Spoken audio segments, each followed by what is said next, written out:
Hey there, it's Michael. Welcome to Whole Again, the show that's here in support of the person you're becoming and your quest to live a meaningful life. And this week we have some celebrating to do. My wife and I celebrate our 32nd wedding anniversary, which is awesome sauce. Now, I'm not a marriage therapist or a relationship therapist. I am no Esther Perel. But over the 32 years, there are a few things that we've learned along the way to bring mindfulness into a marriage and to keep a marriage resilient.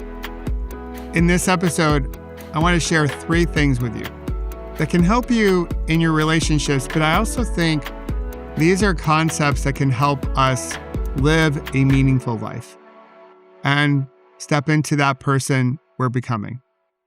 So here's the first one. I've written about this. You can find the blog post on my website, which is michaelobrienshift.com. But I met my wife through a personal ad in the Washington, D.C. city paper. And this is before the internet, my friends, as we know it. This is before Match.com and Tinder and all the other dating apps.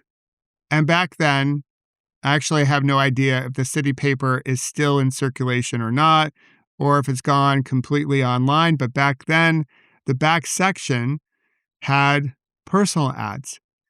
And what was common for us 20-somethings was to read them on Thursday or Friday or over the weekend after maybe a few drinks and wonder, who puts these ads in? So I got curious and I decided to put an ad in to see who would respond. It is by far the best ad I've ever created. And my wife answered on the last day it ran. Now, at the time when I placed the ad, I wasn't looking for a girlfriend or one day the person I would marry. I was simply looking for another friend, someone I could go out with, go to concerts with, that type of thing. And here's the lesson. If you want to meet someone, if you want to create a ripple effect, you got to put yourself out there.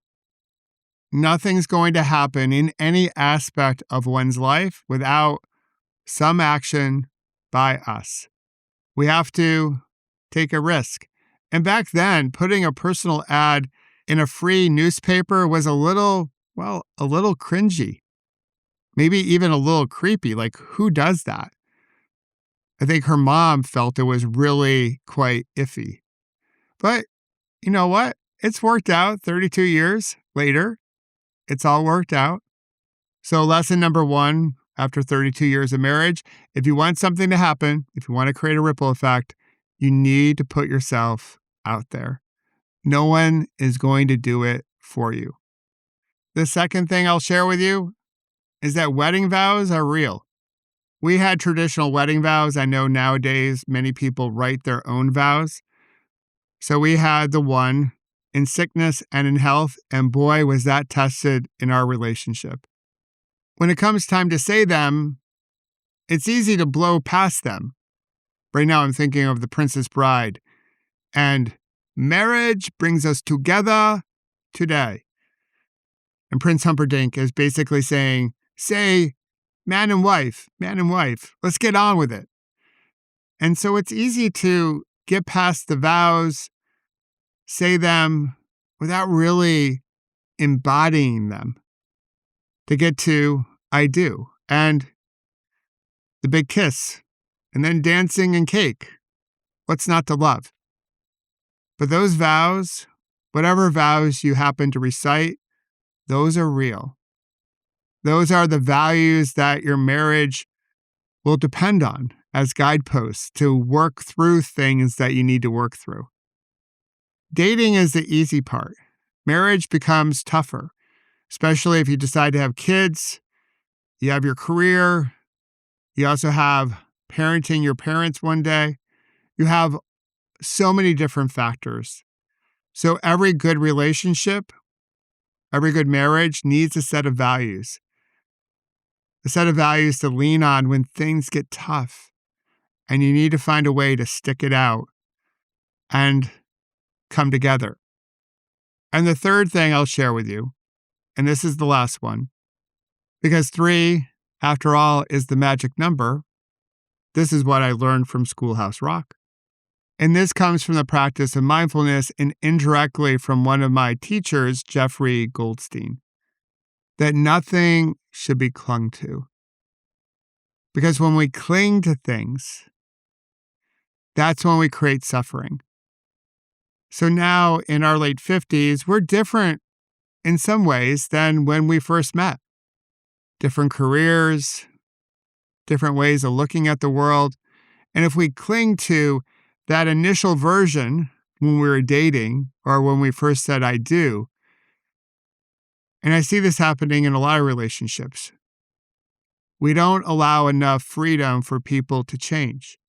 Now, if someone changes in a really remarkable way or dramatic way, they become a white nationalist, if you will. Well, that's a different kettle of fish, and that's a different conversation. But when we hold on to things loosely, that we don't cling to things, and when we don't go through life trying to control things with white knuckles, like we're grabbing a steering wheel ever so tightly, that we don't want things to change, then we can ease any potential suffering. We give it a relationship, a career, really almost anything, space to change and evolve. In my coaching with executive leaders, many of them who have been at their company a long time, a decade or more, sometimes cling to the way the company used to be. And the thing is, they've changed over 10 to 20 years, and so has the company that they work at. And it's not uncommon that the company and the person changes in different ways or at different rates, and it's no longer a fit. But we cling to how it used to be, and that creates the suffering we feel. And it's hard because we want to control things, especially when the world feels so uncertain. I don't want anything to change ever. I don't want you to change. I want you to be exactly how I've always seen you. And I think that can create a lot of tension in a relationship and in a marriage. So my advice is ease your grip.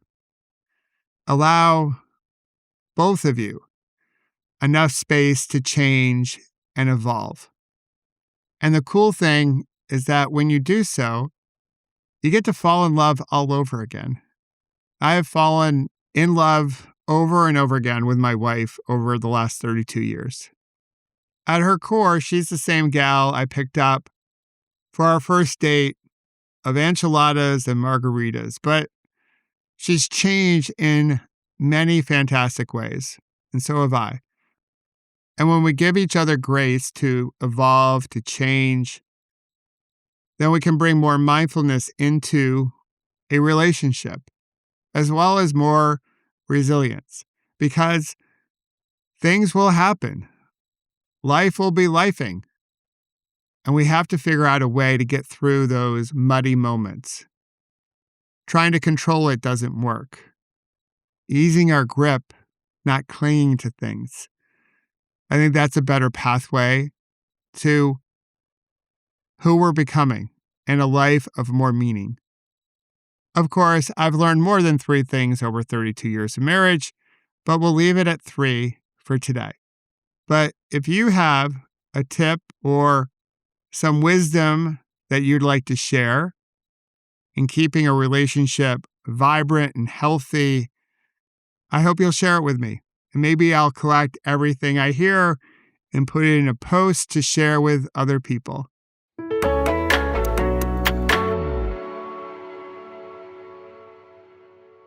And as always, thank you for being here. Thanks for listening. If this episode resonated with you, I hope you'll share it with someone you know. Maybe they need a few tips to make their relationship stronger. And I hope you'll check out the new series I'm doing, A Perfectly Imperfect Union, about reflections on America as she turns 250. The next episode is tomorrow, and be sure to catch the next growth mindset tip I have for you, number 19, on Friday. But until then, let's remember to celebrate our scars as golden symbols of our strength and resilience, and don't forget to have fun. Storm in the castle.